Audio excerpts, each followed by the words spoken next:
Hey guys, Dr. Nick Thompson here, the Gut Doctor. Great to be with you. We're going to be talking about leptospirosis this evening. We're going to be talking about the vaccination issue and the contentious nature thereof. I think the world is divided into two groups. There are those who just dutifully go along with the vaccination. They go to the vets and they follow the manufacturer's recommendations, which is vaccinating every year. And there are those who are, I'm not going to say the word hesitant because that has connotations. They are questioning the data that they're being given with regard to leptospirosis, and therefore, in their mind, there is a dichotomy. So it's very easy to get a lot of positive data on leptospirosis vaccination. You just have to go to the Nobivac, for example. Nobivac is the manufacturer. Intervet actually is the manufacturer. Nobivac is the vaccine. Nobi, Nobivac, Nobivac. Leptospirosis, Nobivac Leptospirosis 4. They are phasing out, I believe, the Leptospirosis 2, which is the older version. And we're going to be discussing that. Okay, so you can get positive data on these vaccines on the internet from the manufacturers. Yeah, surprise, surprise. They will give you a very positive spin, and they will offer data to suggest that it is a growing problem, that it is a major problem and a growing problem in the UK. And so this is what we're going to be discussing tonight. Lots of people coming on. I've actually had quite a few people contact me during the week with regard to the lepto vaccine. So greetings to everybody there. We have got Linda from Sunshine, Florida. Linda, you are so welcome. And Martina, our friend of the Raw Pet Medics. And she's joining us. She is up in Virginia. So greetings to you, Martina. It's lovely to see you there. I hope you're well. So everybody's coming along. Actually, quite a lot of people coming on for this evening's thing. So I'm going to give you just another minute for everybody to join, because once we get into it, we're really going to get into it. So, been really busy the last week. Ellie, my wife, is in Sardinia, of all places. She has taken a week to go to Sardinia. She's doing Brazilian Jiu-Jitsu in a workshop in Sardinia for a week. Now, if you're not familiar with Jiu-Jitsu, it is, I always thought it was a bit like karate or something like that. Joe Rogan, for example, who I admire very much, is a big fan, a really big fan. And so Jiu-Jitsu, if you think about judo, but mainly the groundwork that they do in jiu-jitsu, where they're kind of grappling and looking at holds and submissions and things like that. That's the major part of jiu-jitsu as I understand it. And she is absolutely taken with jiu-jitsu. She's been doing it almost a year now. She is going to be going to the British Open Championship as a white belt. She's just a beginner, and she's going to be doing that in December, and she's super excited about that. So she's doing lots of training and what have you. Absolutely loving it. So if you are if you're a guy or a girl who has a hankering to do some grappling with people and learning a lot of skills, getting strong, getting flexible, then jiu-jitsu is possibly for you. Definitely worth looking into. I hadn't really heard of it. I did karate as a kid and what have you, but there you go. Tonight it's not about martial arts. What am I doing? Really busy. She's away, so I'm having to do the dogs in the morning, get the children out to school. make sure everything's running during the day, and run my business and keep an eye on hers. Her business is dermadog.com. Mine is holisticvet.co.uk. Have a look at those sites if you fancy. And then in the evenings, we've got make sure the kids are okay coming home, cook them dinner, take the dogs out. They've actually taken that on. And I can't believe the amount of work. I haven't actually tackled the washing machine yet. So dirty clothes are piling up. Hope she's back on Monday. So I hope she's not going to have too big a pile. I might even try using the washing machine for the very first time since we moved in 10 years ago. So there you go. I'm really busy. I've just put a steak on. I've just put some celery salt and some pepper onto my steak. So when I'm finished, I'm going to go downstairs and I'm going to cook dinner for me. The children have eaten, so it's all good. It's interesting. It's I could talk to you about this stuff all evening, but there you go. Lots of people coming along. If you're listening to this on repeat, then you're welcome. You're in the right place. If you want to hear a discussion around leptospirosis vaccination in dogs, you are in the right place. Diane Bignell is there. Great to see you. And so there we go. Okay, and Laura is she's working even now. It's 7 p.m. and she is still working. So I'm going to have to see if I can work things on my own. I think we're going to join in. Wendy, hi, it's great to see you as well. Thank you for joining. So I'm going to go like that so that I disappear into this corner. I do this every month. you know the score. And I'm talking you through it so that I get it right. I think you can hear me. I hope you can hear me. And just while we're here, Caroline is joining us from Dr. Judy's Naturally Healthy Pets. And it's great to see her there. So you're really welcome. So there you go. Caroline, you distracted me. Let's get back to the show. So I'm going to go over so that you've got the full presentation. And what I think I'll do is I'll go over, make sure if you can hear me, if you can give me a thumbs up, everybody who's watching, if you can just give me a thumbs up and just say you can hear and you can see the screen, I'd be really, really grateful. That would be great. And Liz Hales says, how do you get around the boarding issues? I'm not sure. Boarding, are we talking children? They don't board, they go to day school. And the dogs. Oh, Liz Hales, how do you get around the boarding issues? She's talking about leptospirosis in dogs and vaccination. Okay, here's me thinking about the family. So, okay, everybody can hear. When I go to the show, that's when I need you to say. But thank you for the thumbs up. Hundreds of thumbs up coming through there. That's awesome. You guys are amazing. I'm going to go to the show and then I'm going to come back.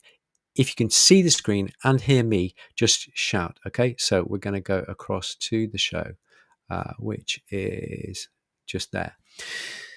So this is the thing. I will be back in 1 minute just to check that you can hear. So we're going to be talking about arguments against routine leptospirosis. This is not a biased presentation because you can get lots of positive information. I've said that already, but I'm just going to say it again. And we're going to talk about the efficacy, the risks, the efficacy, and the ethical concerns about leptospirosis, because I have this conversation a lot with people. Okay, and I too am not entirely convinced of the safety and efficacy of these vaccines. Personally, I've got 3 sighthounds downstairs: Bluebell, Mouse, and Jet. and none of those have had the leptospirosis vaccine. And my detractors would say, well, that's a risk. They may get leptospirosis. Yes, they absolutely might. But you know what? I'd rather deal with leptospirosis. It can be dealt with if caught early by using a course of doxycycline, and that will catch the bug before it really does any damage in the body. And I would rather deal with leptospirosis than I would with the effect of the vaccine personally. Okay, that is just my personal thought. I'm going to come back to see, and Joe Field, bless you, says we're okay. We are good to go. So everybody, thank you very much. And for the person who's talking about boarding, I think it was Joe. We're going to talk about boarding and about the issues there, the elements that are raised. That's me for the sake of it, and this is the Gut Doctor. Again, I just want to say really big thank you to Vermex. You can find them on vermex.com. They allow me to put time aside. I would not have the time to do this research, prepare presentations for you guys if it wasn't for support from vermex.com. That's a VERM-X, and the website is vermex.com. They're a great bunch, family run business, and I've been working with them for years and years now, 14, 15 years now. I like what they do. I like their ethics, and I think it's worth checking them out. I would say that because they're supporting me, but I stick with them because I think they're a good bunch.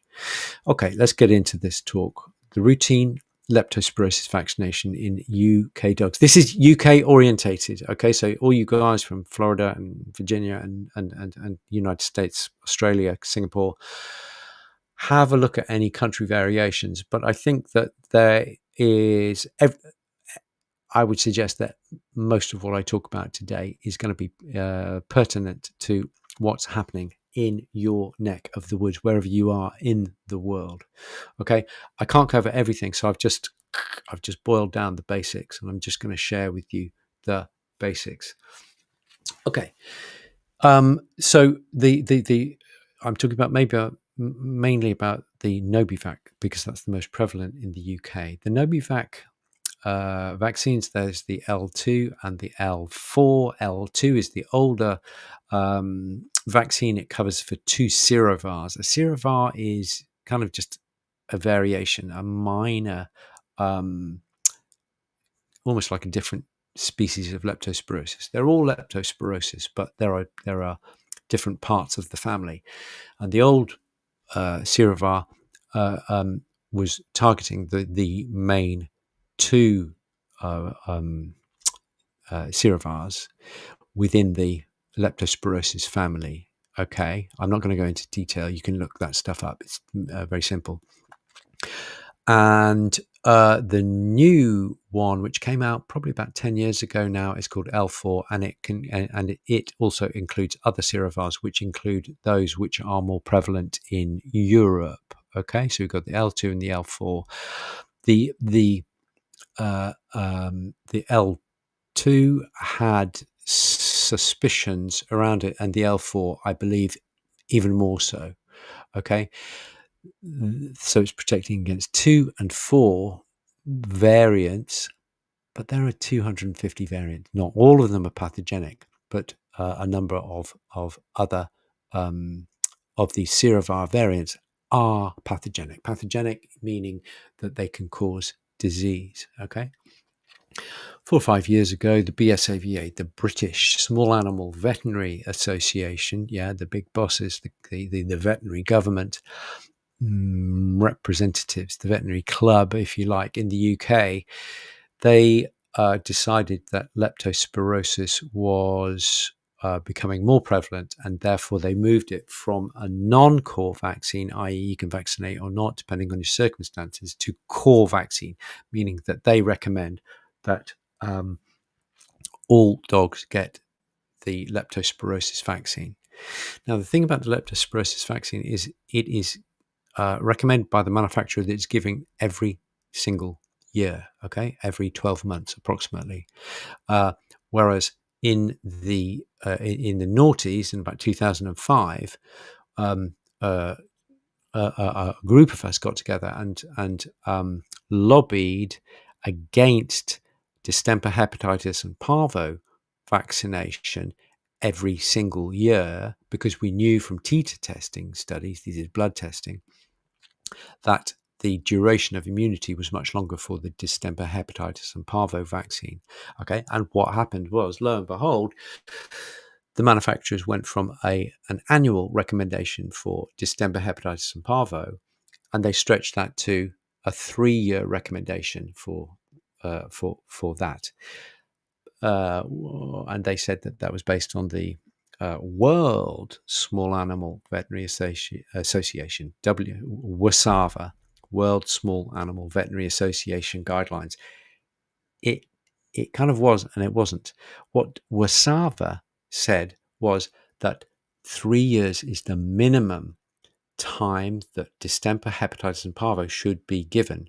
They didn't. They said that the duration of immunity can last a lot longer. Okay, so what did the manufacturers, who are in the business of deriving profit for their shareholders, it must be remembered. Yeah, I'm not telling tales out of school. That's how business works. They said, okay, so the minimum time is 3 years. Let's change our recommendations to every 3 years. Okay, and me being cynical, I may be wrong. I think that they wanted to have to maintain sales of vaccine, and so the leptospirosis vaccine came in, which meant that you had to go into the veterinary practice for annual vaccine.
it's very important. In the States, they have a similar kind of, it's like a yellow card system. Your doctor has a similar yellow card system. Yeah. So if they give a drug and something happens, they fill in a form. It rarely happens, I'm afraid. Doctors are very bad at doing it. Vets are very bad at doing it. And therefore, there's a massive underreporting of adverse reactions. Moving swiftly on. It has been reported, and all the references, the scientific references, will be on the final page of the presentation this evening. So they are there. I'm not just making this stuff up. So the Lepto4 vaccine is reported to have a 0.045% adverse reaction rate. Okay, if we compare that with the Lepto, it's about 3 times higher than the Lepto 2 vaccine. Okay, so Lepto 4, 0.045%. Now, that doesn't sound very much, but if you think that underreporting, now underreporting is about 96%. Okay, there was a 1997 paper saying doctors don't fill in yellow cards 96% of the time when they see adverse reactions to drugs. Okay, so that means that 96 out of 100 report cases that they might see do not get reported. Therefore, 5% is 1/20th of 100%. So therefore, we can multiply 0.045, which is the percentage adverse reactions, by 20 legitimately. And that would suggest, if we do that simple calculation, this is back of an envelope calculation, but if we do that, it means that we may be seeing almost 1 in 100 dogs who gets the leptospirosis vaccine, Lepto4 vaccine, has a negative event that was not expected. Okay, there's the stats, there's the maths, and I'm not comfortable with the 1 in 100. Okay, because if you think of it in a busy practice, they are going to be, let's say, I don't know, 10-man practice, 10-person practice. They are probably going to be doing 100 Lepto vaccines, Lepto4 vaccines every week. Off the top of my head, I would say that was not an unusual kind of figures. So the likelihood is from these figures that they're going to be seeing 1 adverse reaction every week at that practice. We're going to look at some other figures in a few slides' time to compare with that. Okay, so what are the adverse reactions? They include lethargy. That's kind of, I don't want to get out of bed. Yeah, this is within a few days of having the Lepto vaccine. Vomiting, due to systemic inflammation. Swelling, either swelling at the site of the injection or maybe swelling in the joints or maybe IBD type inflammation in the gut. More rarely but seen is anaphylaxis. Anaphylaxis is kind of what happens to children if they have a peanut sensitivity and they're exposed to peanuts. It's just like it's a whole body enormous inflammatory response. Okay, autoimmune problems are not unknown following Lepto4, and death in the days following Lepto4 vaccination. Now, if you talk to the manufacturers, they would say, yes, these are recognized, but they're very, very rare. Okay, that would be their line, and you are welcome to discuss that with them. Okay, I'm trying to be as middle ground as possible here to you guys. Okay, so if you talk to the manufacturer, please do, and find out what how safe they believe the product to be. If you want the other side of the coin, there is a Facebook group that I've been watching probably 15 years now, 10 to 15 years since the Novivac Lepto 4 vaccine came out, and it's called Novivac Lepto 4 hyphen our experiences. Okay, if you want to have a look, and on there, and it is just reported information from dog owners who have had the vaccine with their dogs and have had adverse reactions. Okay, so it's a very select group, but it is an opportunity to see the other side of the coin. That you talk to the manufacturer and they say, yeah, everything's hunky-dory and the vaccine is safe. And then you look at some of the experiences from owners. Okay, those are the facts. Okay, you've got one group saying, I've had problems with this vaccine. Lots of individual people, and whenever I look on there, there are reports almost daily on that group. Okay, that is that side of it. If you go and talk to your vet about it, they'll say no. I am reassured by the manufacturer that it is a safe. So you've got this dichotomy: is it causing problems every single day, or is it safe? That's why we're having this chat, and I'm not going to tell you what to do. You have to make the right decision for your dog, given your circumstances. Okay, so I am just going to check. I pray that you can hear this this talk because there's a lot more in it than I thought I was going to tell you about when I wrote things recently. Now, one of the things that really worries me, really brings up a red flag, is that there is more problems in puppies and small breeds. Now, what is the similarity between small breeds and puppies? I.e., they're small. Okay, so the vaccine, which is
realize that it is not a primary source. It is going out and trawling lots of data.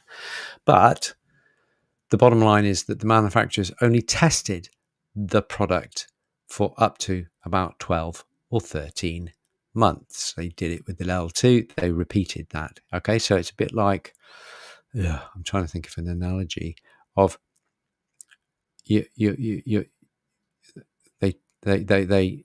tested the vaccine, and at 12 and 13 months, they tried infecting those dogs, and they found that there was protection against infection.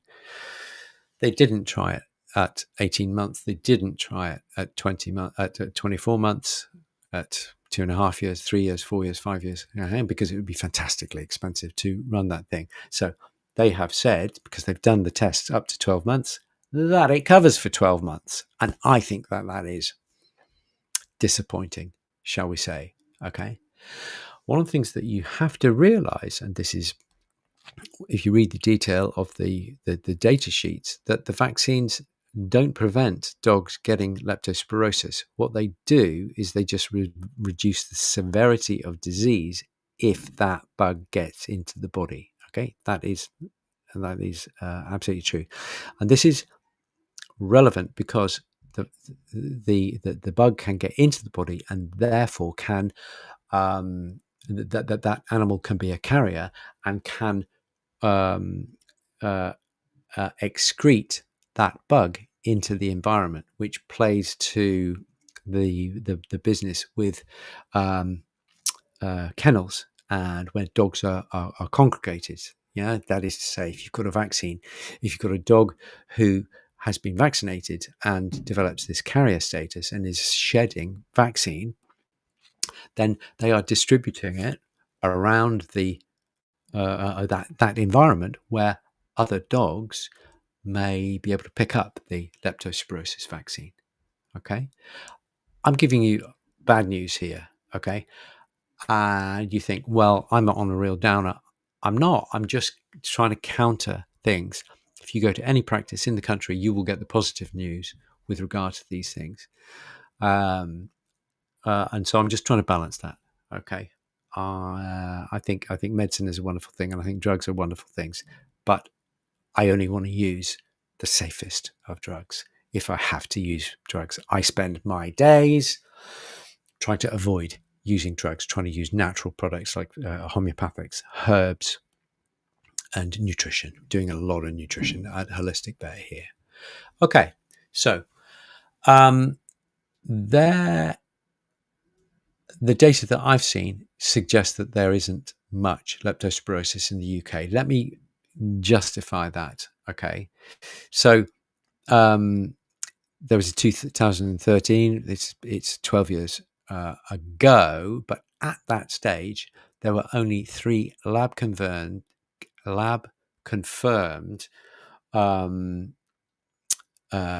incidents of leptospirosis in 89 UK clinics that were sampled.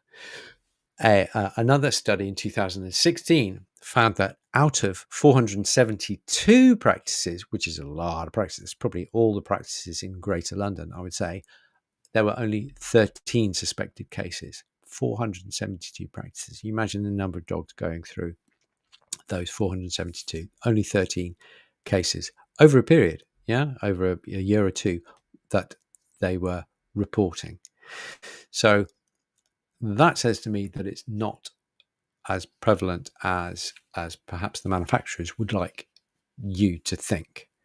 And that is why I do not vaccinate my dogs. We have, by the way, we have chickens, therefore we have rats. I see a rat probably once a week, twice a week. And I have chosen to not give them leptospirosis. We live in a little village. There's a farm that end, there's a farm that end. You've heard me say this before, and therefore the roads are really muddy, and there is there stagnant? I'm just thinking, is there any stagnant water? Not a lot of stagnant water. There's a brook that runs through the village, and within the fields there is stagnant water. Yeah, there are several fields up at the top there where there is permanent stagnant water. Okay, so we do have we do have that in the environment, and dogs who have access to stagnant water, where rats who do carry the disease, they pee in the water, and the bug multiplies and is an infection risk in that stagnant water. By the way, if the water is flowing, the risk is massively reduced. Okay, so if you live next to a river, then the dog's leptospirosis risk is much lower than if you have stagnant water. So we're talking ditches and ponds where the water does not move, does not turn over. And the bottom line is that because of the potential risks versus the risks of the vaccine versus the chance of infection, there are many critics who say that equation doesn't stack up. There is not enough risk from leptospirosis to the average dog to justify vaccination.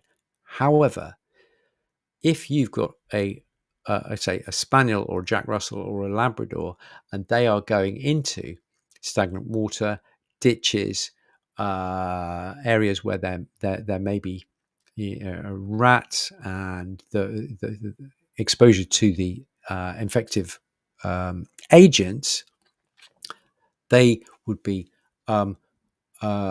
higher up the list of dogs who we might consider to vaccinate, okay, because they have a higher risk profile, and therefore it changes the conversation. However, if you've got a Chihuahua and they never leave your Louis Vuitton bag, and you live in Kensington in London, nothing wrong with Kensington, or in lovely suburbs in Birmingham or Glasgow or wherever it might be, and your dog never really gets any access to the wild, the woods, and what have you, the chance of getting leptospirosis is very low.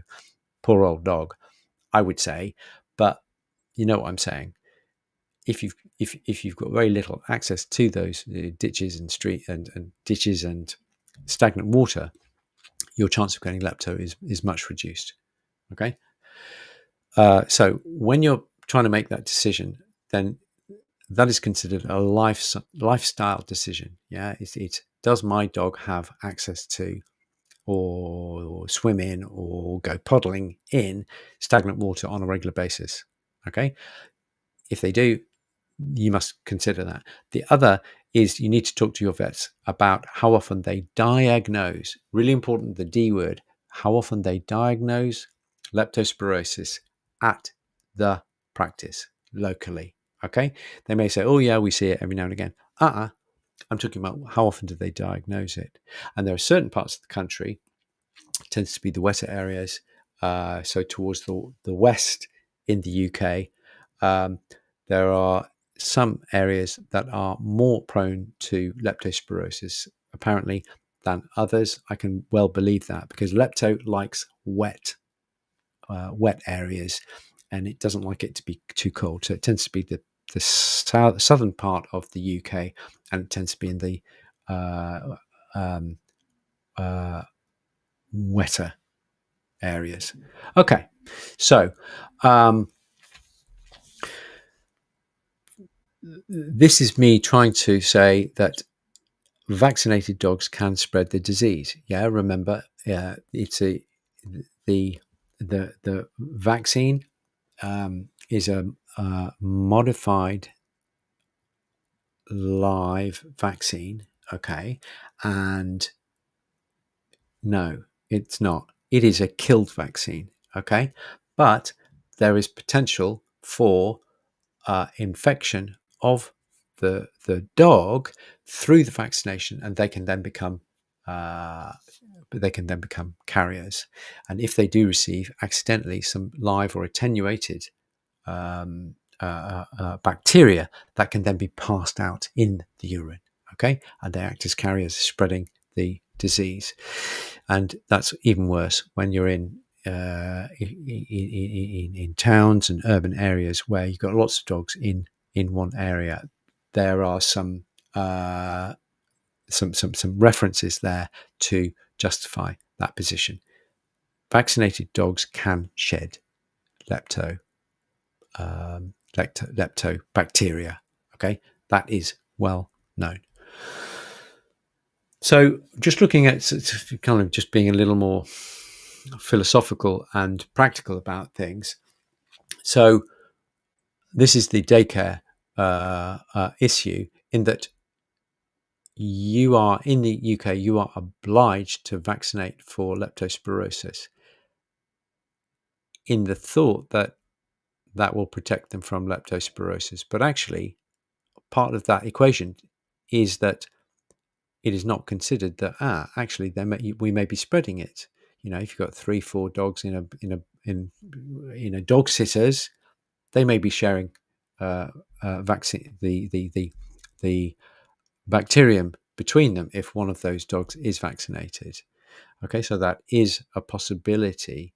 We always think, because of over the last 100 years or so, we've all been told that vaccines are safe and vaccines prevent disease, but that's actually not the whole story.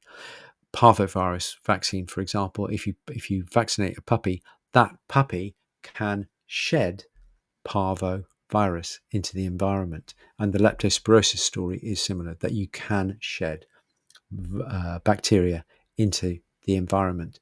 However, the government likes black and white decisions, and so they've said, if you're going into kennels, you must be vaccinated. Okay, and that's an ethical dilemma, because you're being forced to give your dog an immunologically active treatment, and you may not be comfortable with that. If you're going from Lepto 2 to Lepto 4, you can't just, because it's got a different antigenic profile, you need to give a new Lepto 4 vaccine, but you then need to boost it as if that dog was a puppy, for example. Yeah, with a puppy, you have to give 2 vaccines in order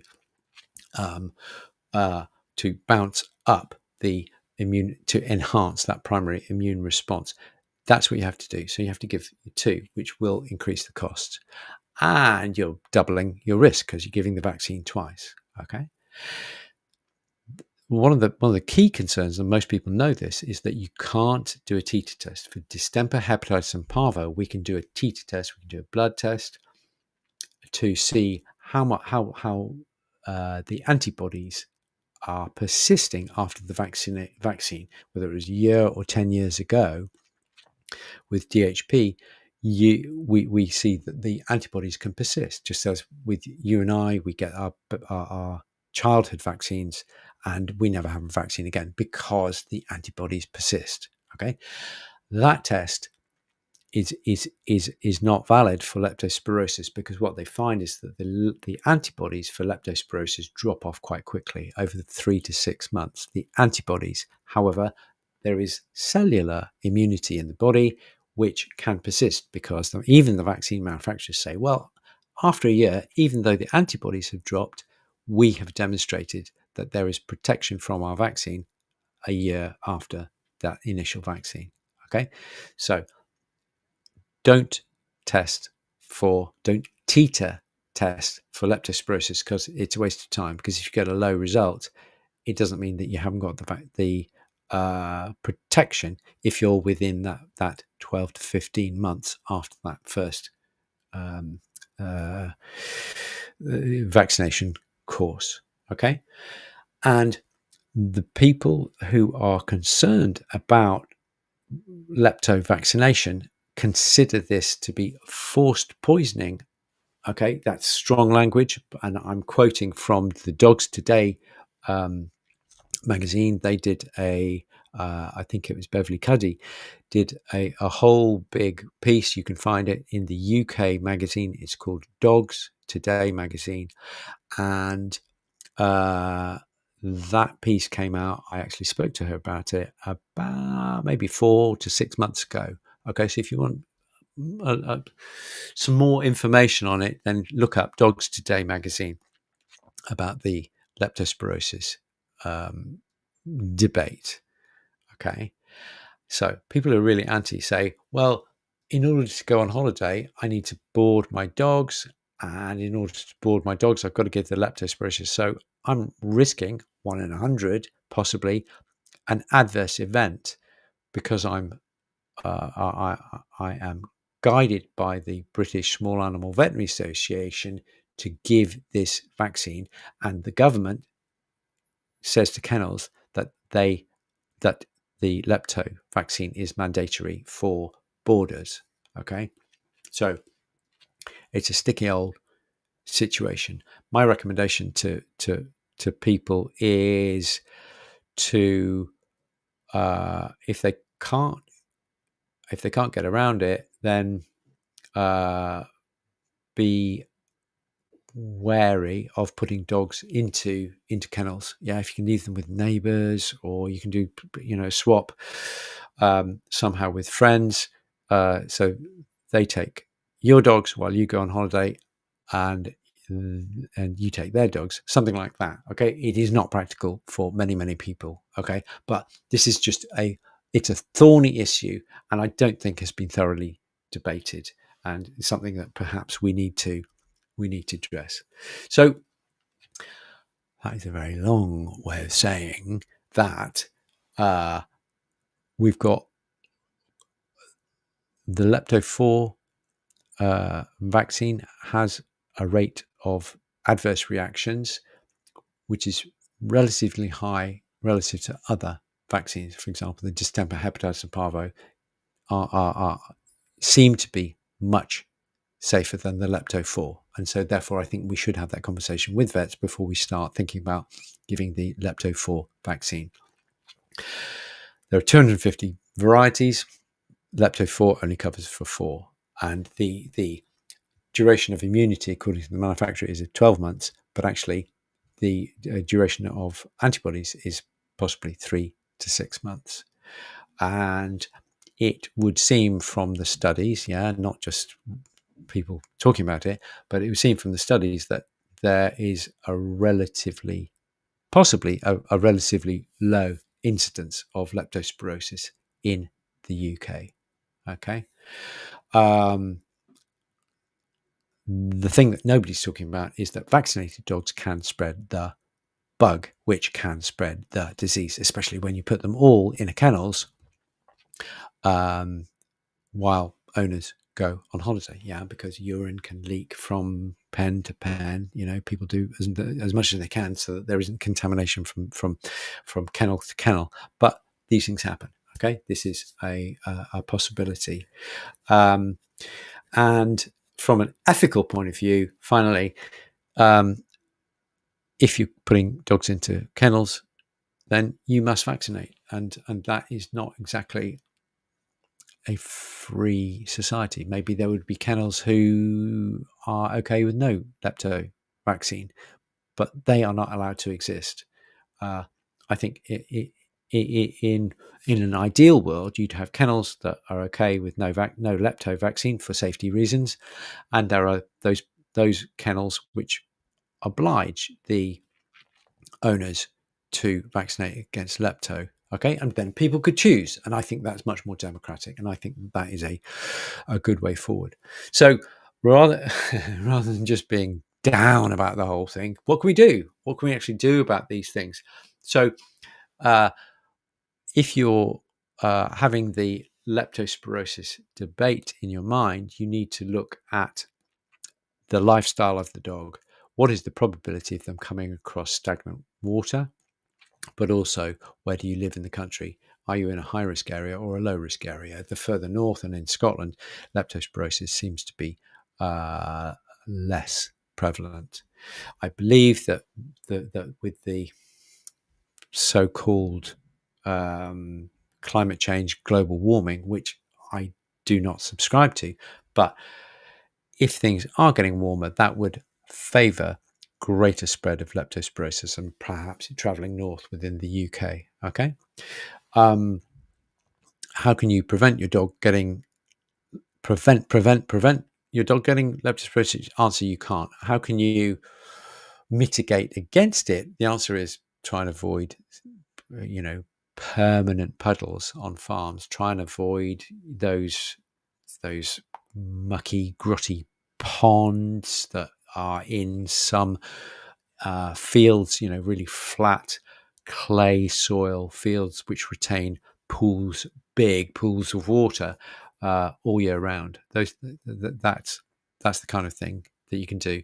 And if the dog does go in those, assuming they don't ingest them, because then you can't do anything about it, maybe just giving them a water shower when they get back to remove any contamination from their coats, which they would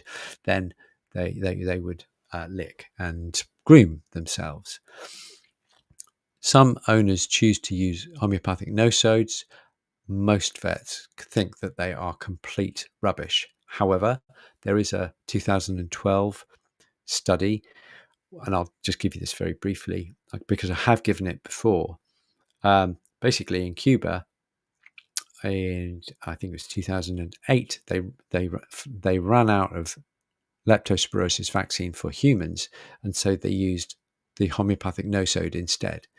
And so certain counties in Cuba got the vaccine, but there wasn't enough for everybody, and so certain counties, like right next door to the vaccine counties, got the no-sode instead. So you had no-sode counties next to vaccine counties. So unbeknownst to them, they were doing a natural trial on vaccine for lepto in humans versus no-sodes, homeopathic no-sodes for leptospirosis. And guess what?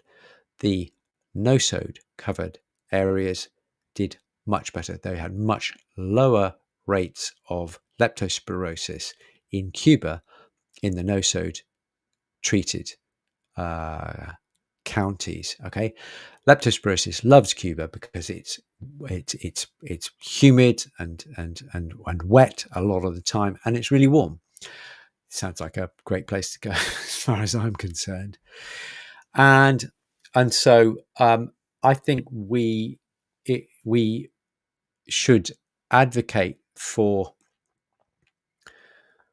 some way to find a way to accurately teeter test for leptospirosis. I'm not sure anybody's come across one yet, but somehow it would be great to be able to measure how much immunity your dog has to leptospirosis so that you can make an informed decision as to whether you vaccinate or you don't vaccinate. Okay, I think that would be really great. I am an optimist, and maybe that's a bit pie in the sky, but if we don't, if scientists aren't looking into it, it's never going to happen, obviously. So just conclusions, call to action, just to say, I feel obliged as a vet to have this conversation with people and to you guys this evening to say that it is not simply that the vaccine is safe and effective. Is it safe? There are questions. If you're just joining the show now, go back and have a listen. There are questions about its safety. There are questions about its efficacy. There are questions about whether vaccinated animals actually spread the disease. Okay, so it is not, as with all vaccine conversations, it is not just cut and dried. Have the vaccine, you'll be fine. It is not that simple. So just to say again, if you are debating the lepto story, then you need to look at the dog's lifestyle, how much stagnant water they get exposure to, and also your area. And the only way that I know to do that is to just ring around the vets and just see what kind of conversations you have with those vet practices about how much they diagnose leptospirosis. Okay. And I think if we can all push, and Beverly Cuddy, God bless her, at Dogs Today is doing this, saying, and what she's saying is that, guys, it is not as simple as we make out. I think we need more research and diagnostic tools so that we can have a much more informed, consent orientated conversation around leptospirosis vaccination. Okay, those are some vaccines. It doesn't go 1, 2, 3, 4, 5 because I've just pulled these from my library. Okay, and that just happens to be the numbers that I came from. But those are the references there. You've got the veterinary record. You've got the VMD, the Veterinary Medicines Directorate. You've got the Journal of Veterinary Internal Medicine. You can go and look at that. I don't think anybody ever does, but they are there. There is scientific data here, and you're welcome to go and have a look at all those things. Okay, I haven't even looked at the time, but I would guess it's about 7:40. Oh God, it's now 8 o'clock. Okay, I have gone way over, but loads of people are still sticking around. Thank you so much. Forgive me for ranting, but I think it's a really important conversation, and I think it's a conversation that really needs to be had. This is supposed to be a half-hour show. Forgive me for detaining you for an entire hour. I've got a big, fat, juicy steak waiting for me downstairs. So, guys, I'm going to leave you to it. I'm going to say thank you very much indeed for joining us. Thanks to Vermex for sponsoring this show. Thanks to Laura for for not being here today, but she would if she could. I promise you, she's great, and she's otherwise detained. So thank you very much. Thanks to Wednesday. Thanks to Jane. Thanks to Sarah. Thanks to Liz. Thanks to Jenna. Absolutely great. Couldn't do it without you. And I really enjoy it. And if this has been of any use to you whatsoever, then great. My job here is done. We're going to have another show. I'm not sure quite what we're going to do in 4 weeks' time, or just check out the vermex.com website because they will have it there. Also, the Facebook group, the Vermex, Verm-X Facebook group, because Laura's really diligent and she'll be putting up the talk that we're going to do in 4 weeks. If you have any suggestions as to what you'd like us to talk about, then do give us a shout. There's no point in me spouting about stuff that I think is interesting that you don't think is interesting. So give the guys at Vermex some thoughts as to what you want to have a chat about, and I'll do some research and just present some thoughts for you. There you go. We're all in the same family here. We're all just wanting healthy, happy dogs, and there we go. So there you go. I'm going to go and see my 3 and my children, but not my wife because she's away. And I'm going to stop rabbiting and say adios.